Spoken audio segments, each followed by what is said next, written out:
Hello friends, welcome to மக்கள் சேவை channel. இன்றைக்கி நம்ம ஒரு முக்கியமான இன்ஃபர்மேஷன் பற்றி தான் பார்க்க போகிறோம். அதாவது தமிழக அரசு சார்பில் புதிய ஒரு பயண அட்டையை கொண்டு வந்திருக்காங்க. இந்த ஒரு பயண அட்டை இருந்தாவே போதுமானது, எல்லா பஸ்லையுமே நீங்கள் பயணம் செஞ்சுக்கலாம்.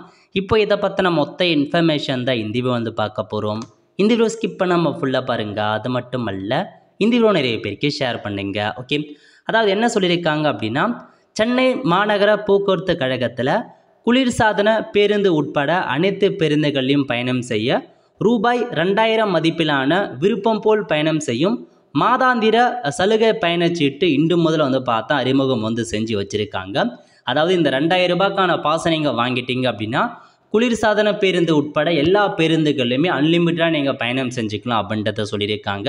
இது எந்த இடத்துல உங்களுக்கு கிடைக்கிது அப்படின்னா, பல இடங்கள் அடையார், அம்பத்தூர், தோள்பேட்டை, இந்த மாதிரி எல்லா இடங்கள்லையுமே உங்களுக்கு இந்த பயணச்சீட்டு இருக்குது அப்படின்றத சொல்லியிருக்காங்க. சென்னையில் உள்ள எல்லா பஸ் ஸ்டாண்ட்லேயுமே இருக்கும் அப்படின்றத சொல்லியிருக்காங்க. இந்த லொக்கேஷனும் போயிட்டு உங்களுக்கான அந்த பயணச்சீட்டை வாங்கிக்கலாம் அப்படின்ற மாரியும் கொடுத்துருக்காங்க.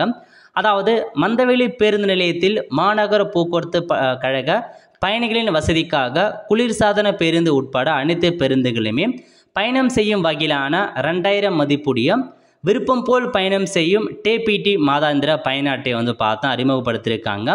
இந்த பயண அட்டையை பயன்படுத்தி பயணிகள் குளிர்சாத பேருந்து உட்பட அனைத்து பேருந்துகளையுமே எண்ணிக்கையற்ற பயண தடவைகள் நீங்கள் பயணம் செய்யலாம் அப்படின்றத சொல்லியிருக்காங்க. இதாங்க உங்களுக்கான இன்ஃபர்மேஷன். டிபிடி அப்படின்ற ஒரு பயண அட்டை கொடுத்துருக்காங்க. ஸோ தேவைப்படுறவங்க சென்னையில் இருக்கவங்க வாங்கி வச்சுக்கோங்க. அன்லிமிட்டடாக நீங்கள் பயணம் செஞ்சுக்கலாம் அப்படின்ற மாதிரி இந்த ஒரு புதிய அப்டேட் கொடுத்துருக்காங்க. தேவைப்படுறவங்க யூஸ் பண்ணிக்கோங்க. அவ்வளோ ஃப்ரெண்ட்ஸ், கண்டிப்பாக இந்த வீடியோ செலக்ட் பண்ணுங்கள். அது மட்டும் அல்ல, இந்த வீடியோ நிறைய பேருக்கு ஷேர் பண்ணுங்கள். அடுத்து ஒரு நிலையில் சந்திப்போம். நன்றி, வணக்கம்.